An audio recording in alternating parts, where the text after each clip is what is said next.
Hello friends, जेके study point में आपका फिर से स्वागत है। और आज हम देख रहे हैं हिस्ट्री क्लास 12 चैप्टर नंबर 3। इसमें पहला जो टॉपिक है वो थोड़ा महाभारत के बारे में है। तो स्टार्टिंग हम महाभारत से करेंगे। महाभारत में आपको थोड़ा बहुत तो पता ही होगा, दोनों भाइयों के बीच युद्ध हुआ था, पांडव और कौरव। तो चलिए स्टार्ट करते हैं। थोड़ा सा टॉपिक है महाभारत के बारे में। महाभारत क्या है, ये किसने बनाई, किसे क्या कहते हैं, इसका पुराना नाम, ये सब देखेंगे हम इस चैप्टर में, टॉपिक में। तो पहला जो है महाभारत दुनिया का सबसे बड़ा महाकाव्य है। महाभारत दुनिया का सबसे बड़ा महाकाव्य है। महाभारत में 1 लाख से ज़्यादा श्लोक हैं। महाभारत में 1 लाख से ज़्यादा श्लोक हैं। दुनिया का सबसे बड़ा महाकाव्य महाभारत, 1 लाख से अधिक श्लोक हैं। इसका पुराना नाम जय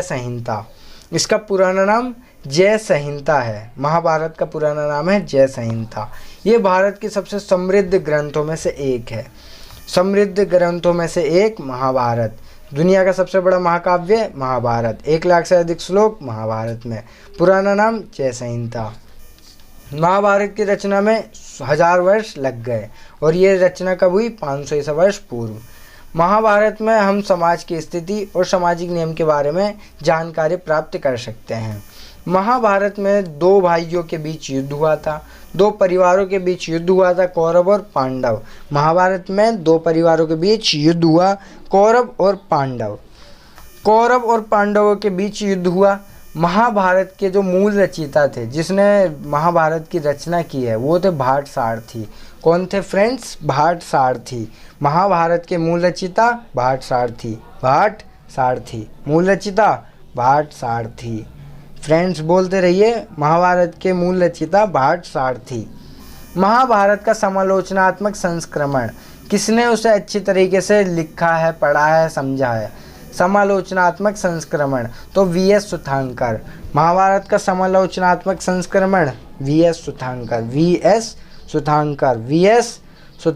संस्करण वी.एस. सुधांकर। रचयिता भाटसारथी। संस्करण वी.एस. सुधांकर। संस्करण क्या होता है? समालोचनात्मक संस्करण अच्छी तरह से देखना, विश्लेषण करना, समझना, समीक्षा करना, गुण व दोष की परख करना, निरीक्षण करना। आगे बढ़े फ्रेंड्स, समझ आ गया? महाभारत क्या दुनिया का सबसे बड़ा महाकाव्य है। दुनिया का सबसे बड़ा महाकाव्य है। इसमें 1 लाख से अधिक श्लोक हैं।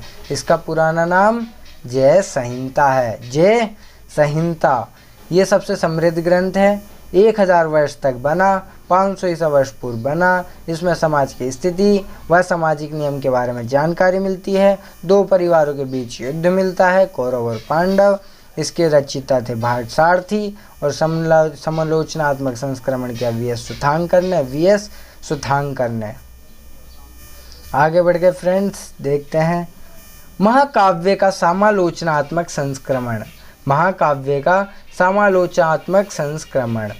विद्वान वी.एस. सुधांकर के नेतृत्व में 1919 में इसकी एक परियोजना चलाई, इकट्ठा करने की एक परियोजना चलाई, जिसमें अनेक विद्वान महाभारत ग्रंथ के इकट्ठा करने में हिस्सेदार हुए। इस योजना के लिए देश के बहुत सारे जगहों से कई लिपियों में महाभारत की संस्कृति पांडुलिपि इकट्ठा की गई। फिर क्या किया गया फ्रेंड्स? पांडुलिपि में जो भी श्लोक पाए गए उनका अध्ययन किया गया तथा उनकी तुलना का तरीका निकाला कि इनकी तुलना कैसे करें, और अलग अलग छांट दिया। विद्वानों ने कुछ ऐसे श्लोक को चुन लिया जो सभी पांडुलिपि में थे। इस प्रकाशन में 13,000 पेज निकले, जो कई खंडों में विभाजित कर दिए, कई पार्टों में बांट दिए इन 13,000 पेजों को। महाभारत के समालोचनात्मक संस्करण में 13,000 पेज मिले, जिन्हें कई भागों में बांट दिए, खंडों में विभाजित कर दिए। इस योजना में लगभग 47 साल लग गए। उन्हें इकट्ठा करने में, जोड़ने में, समझने में, इकट्ठा सही तरीके से बनाने में लगभग 47 वर्ष लग गए। एक बार फिर से जल्दी देख लेते हैं समालोचनात्मक संस्करण। ये हुआ था वी.एस. सुधांकर के नेतृत्व में 1919 में। वी.एस. सुधांकर के नेतृत्व में 1919 में कई ये एक परियोजना चलाई, इसमें कई विद्वान शामिल हुए। विद्वानों ने इसकी जिम्मेदारी ली संस्करण की और उन्होंने संस्करण किया। विद्वानों ने कई जिम्मेदारी ली और संस्करण किया। इस परियोजना के लिए देश के बहुत सारे जगहों से अलग अलग लिपियों में महाभारत की सांस्कृतिक पांडुलिपि इकट्ठा करी और पांडुलिपि में पाए गए श्लोक का अध्ययन किया और उनकी तुलना करी। विद्वानों ने कुछ ऐसे श्लोक चुन लिए जो सभी पांडुलिपि में थे और 13,000 पेजों को कई हिस्सों में बांट के रख दिया और इसमें लगभग 43-47 साल लग गए। इससे दो बातें सामने आई। कुछ में क्या हुआ, कुछ में तो बातें सेम थी, जैसे कि उत्तर से कश्मीर से लेकर नेपाल तक और दक्षिण में केरल से लेकर तमिलनाडु तक सारी पांडुलिपि लगभग समान थी। और कभी कुछ दूसरी बात यह निकली कि महाभारत में कुछ विभिन्नताएं भी नज़र आ गई। ये विभेद जो थे, विभिन्नता जो थी, ये कमेंट या टिप्पणी के रूप में, परिशिष्ट के रूप में किया गया। लगभग 13,000 पेज में से आधे में तो ये टिप्पणी थी, विभेदन था, विभिन्नताएं थी। सभी प्रक्रिया के विषय में हमारी समझ क्या रही, उन ग्रंथों पर आधारित जो कि संस्कृत में ब्राह्मणों के द्वारा लिखे गए हैं। विद्वानों ने पाली, प्राकृत, तमिल ग्रंथ के माध्यम से दूसरी परंपरा का अध्ययन किया। उन्होंने दूसरी परंपरा का अध्ययन भी किया और स्पष्ट कर दिया कि संस्कृत सबसे आधिकारिक ग्रंथ माना जाता है। संस्कृत क्या माना जाता है? अधिकारित ग्रंथ माना जाता है। देख लिया फ्रेंड्स, दो बातें सामने आई, पहली कि सब में समानता, दूसरी सब में विभेदन। आगे बढ़ते हैं फ्रेंड्स जल्दी से, चलिए आगे बढ़ गए। बंधुत्व एवं विवाह। तो फ्रेंड्स पहले ये देख लेते हैं, जिसको भी मेरे नोट्स अच्छे लग रहे हैं, इम्पोर्टेंट लग रहे हैं, तो मेरा नंबर है 8178455264।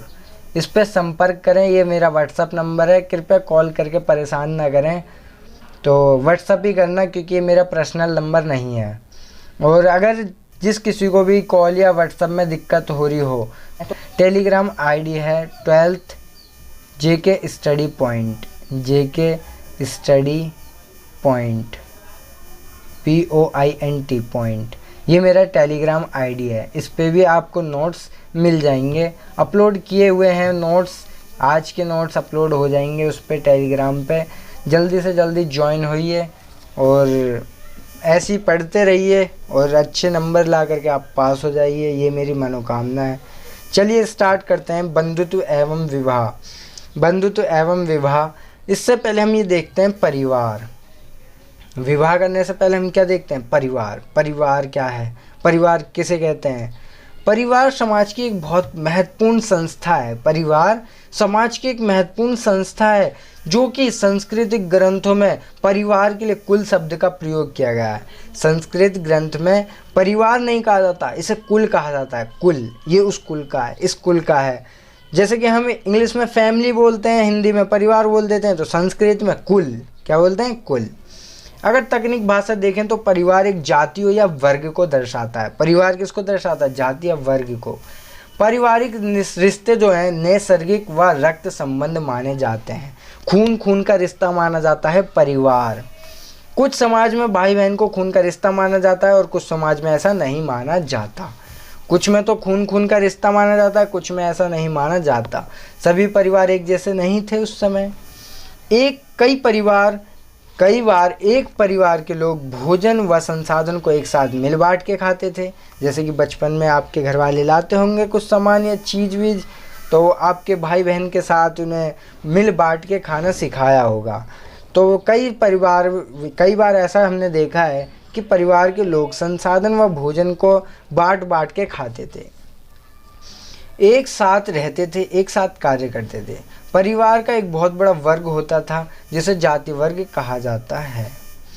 इनके पढ़ने से लोगों की सोच के बारे में हमें पता चलता है कि लोग परिवार के बारे में क्या सोचते हैं, परिवार में क्या है, कौन इम्पोर्टेंट है, खून का रिश्ता है, किसका रिश्ता है। तो सोच के बारे में पता चल गया उस समय की कि क्या थी।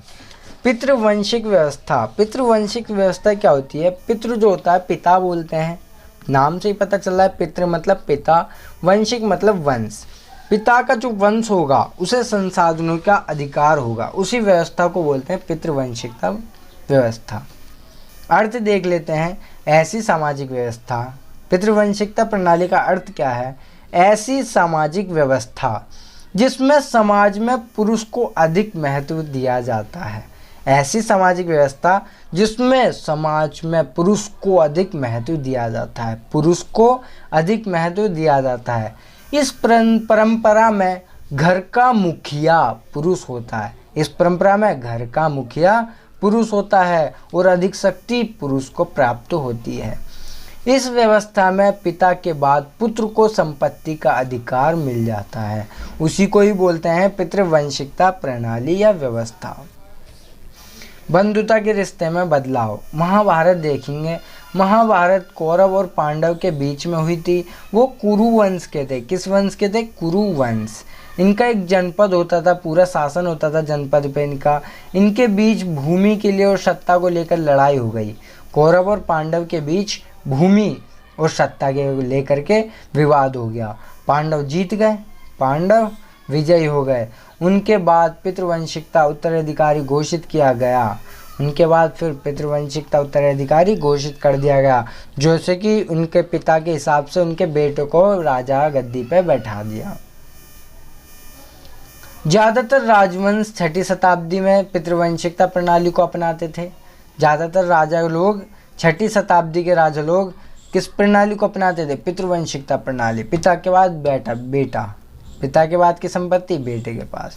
यदि पुत्र ना हो, इसमें कई विभिन्नताएं आ जाएंगी, भेदभाव भी हो जाएगा। अगर पुत्र ना हो तो भाई, भाई ना हो तो संबंधी, संबंधी ना हो तो एंड दी एंड स्त्री को दे देते थे, लो तुम रख लो संपत्ति। अभी तो ऐसा नहीं होता। अभी तो शादी हुई तो बहू को ही दे देते हैं सारी संपत्ति। होता है क्या? ऐसा नहीं होता। लेकिन ऐसा होता है कि जायदाद में से सारा हिस्सा 2 बेटों में बांट देते हैं, 2-3 जितने भी बेटे हों, कुछ परिवार वाले बांट देते हैं। ऋग्वेद जैसे कर्मकांडी ग्रंथों में ऐसे मंत्रों की बात स्पष्ट हो गई है। हमें पता चल गया कि हाँ ऐसा होता था। यह भी संभव है कि धनी वर्ग और ब्राह्मण वर्ग भी इसे मानते थे। धनी अमीर लोग भी मानते थे और ब्राह्मण लोग भी मानते थे। विवाह की पद्धति, शादी करने की 4 पद्धति होती थी। कितनी पद्धति?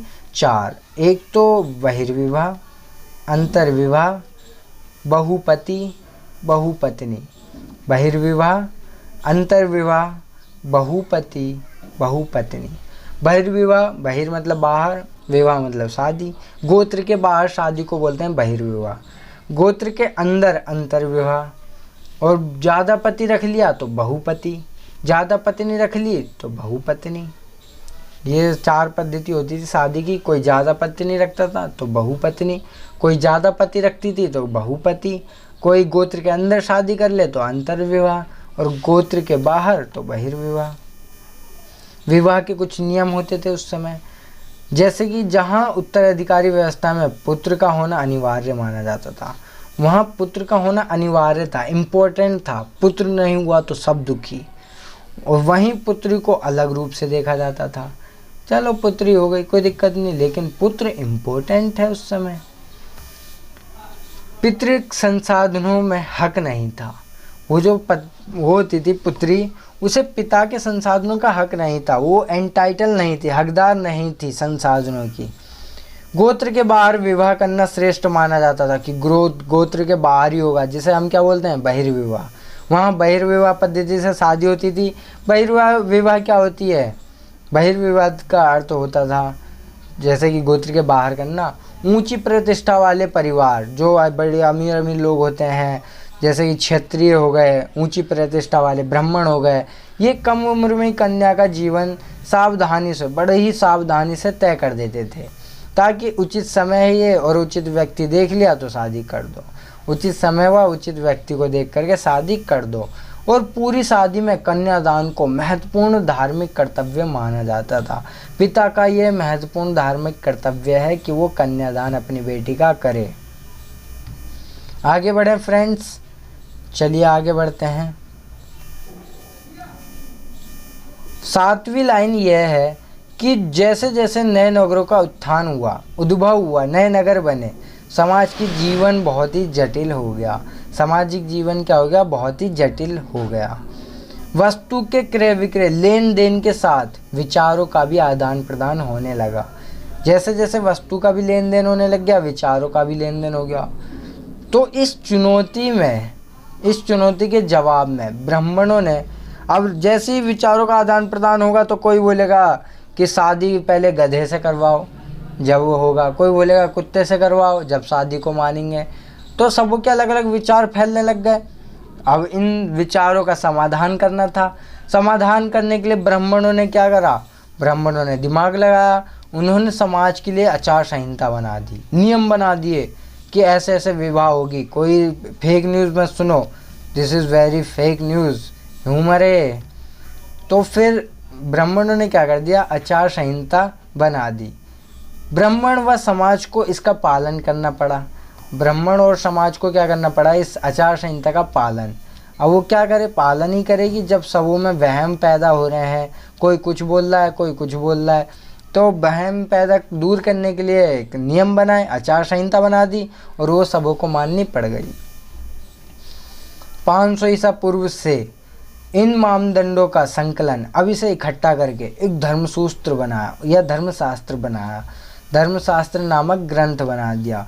इन सभी मानदंडों का, इन सभी नियमों का, आचार संहिताओं का संकलन किया, इकट्ठा किया और एक धर्मशास्त्र नामक ग्रंथ बना दिया। क्या बना दिया फ्रेंड्स, ग्रंथ। अहम स्मृति का संकलन 200 BC से 200 AD तक, बिफोर क्राइस्ट से आफ्टर क्राइस्ट के मध्य हुआ। ये जो स्मृति है इसका इकट्ठा कब किया गया, 200 ईसा पूर्व से 200 ईस्वी तक। क्षेत्रीय विभिन्नताओं के व संचार के अभाव के कारण, ये टेलीफोन भी नहीं थे और विभिन्नताएं भी थी, जिसके कारण ब्राह्मणों का असर ज़्यादातर नहीं फैला। अब कुछ था नहीं, जहाँ ब्राह्मण दिख गए वहीं पे उनसे पूछ लिया, हाँ भाई मेरे घर में शादी है, कैसे कैसे करवाऊँ, तो वो बता देंगे। और नहीं है तो टेलीफोन से थोड़ी ना पूछ लेंगे, उस समय टेलीफोन था नहीं। और भटकेंगे भी कहाँ, वो कहाँ मिलेंगे महर्षि, ऋषि, ब्राह्मण, कौन बताएगा उन्हें, धर्मशास्त्र कहाँ मिलेगा, कुछ पता नहीं था। तो बहुत ही दिक्कत होने लग गई, उनकी बातें ज़्यादा फैली नहीं। धर्मशास्त्र, धर्मसूत्र, विवाह के 8 प्रकार बताए, जिसमें से 4 बहुत ही उत्तम है। 8 प्रकार बताए, 4 इम्पोर्टेंट है, पहला, चौथा, पाँचवा और छठा। पहला, चौथा, पाँचवा और छठा। पहला कार्य था कन्यादान, ये तो पता ही है, आज भी बहुत ही इम्पोर्टेंट है।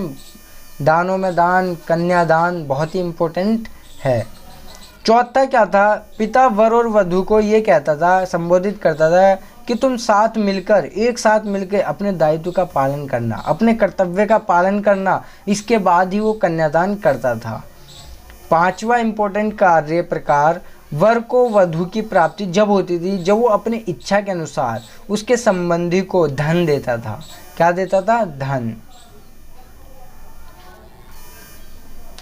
छठा जो प्रकार था शादी का, वो था स्त्री और पुरुष का मिलन, संयोग।